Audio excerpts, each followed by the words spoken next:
With the latest software on the Mac and the iPhone, your iPhone's camera can now become the webcam for your MacBook. It's called Continuity Camera. With the basic clip solution now, there's some challenges. Let me show you.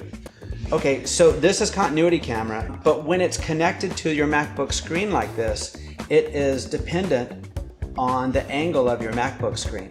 And it's not any higher than the webcam was to start with. So not always the most ideal angle for you to look your best.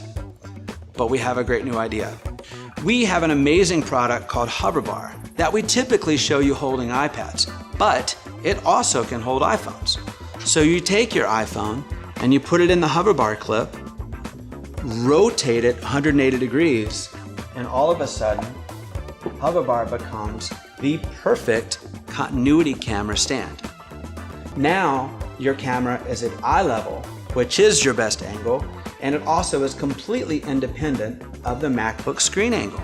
Continuity camera from your phone isn't dependent on its proximity at all. So now you can take the camera and a HoverBar and actually show the entire room. Hey guys, with HoverBar and Continuity Camera, you can set it up to record desktop overhead shots to do a content creation or video demonstration to colleagues on Zoom or FaceTime or any video app on the MacBook, like this. So you've set up the arm to face down, and then you're using iPhone's best lens to do overhead demonstrations like this. Continuity Camera is amazing, but adding a couple extra tools really unlocks its full potential.